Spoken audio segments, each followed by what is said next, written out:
this point, I want to, Scott showed the launch screen and some of what happens when one selects a retrofit case. If you select California metrics for the analysis that you want to do, which, by the way, you could select the standard mode and still do BEopt analysis in California. It just works with kind of the standard assumptions. At that point, you could use TMY weather. But if you select the California metrics, that will invoke, as we said, many of the capabilities that we're talking about today. And there's a number of defaults that are set. One can select from among California Title 24 climate zone weather. Those are, in fact, required for TDV and the utility cost test.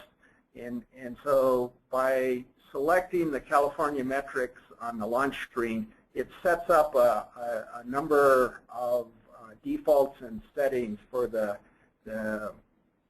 to enable the kind of analysis that is available. So I'm going to speak about utility tariffs or rates. On the site screen in the lower left, we have, again, a selection for different fuel types for electricity. Previously in BEopt, at one point in time, all we had was a simple rate, a flat cents per kilowatt hour rate. If you select that rate, it can be user-specified cents per kilowatt hour. You can access a national average or a state average based on EIA data as cent per kilowatt hour flat rates.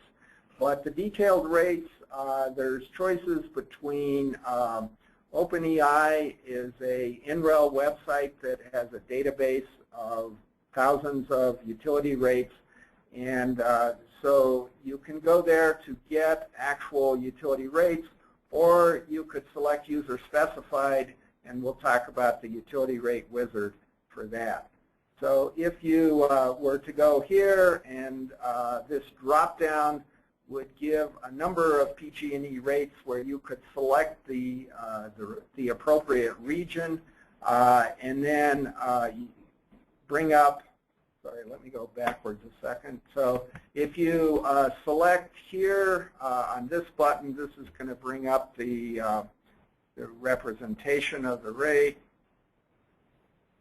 And in this kind of format, so all of those thousands of OpenEI rates come with this format, which is also the format that we use for the BEopt user-specified wizard.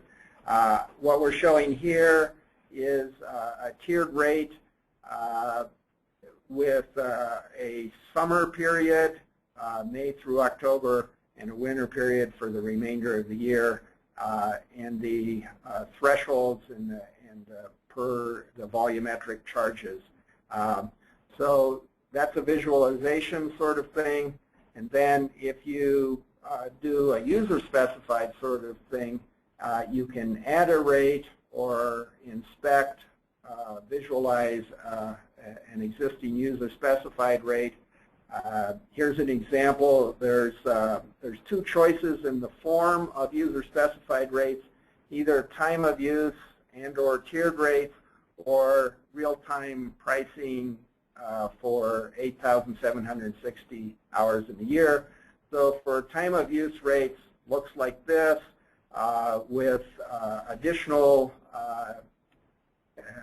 time periods specified, both time of day as a function of time of day, as well as month of the year, and associated rates.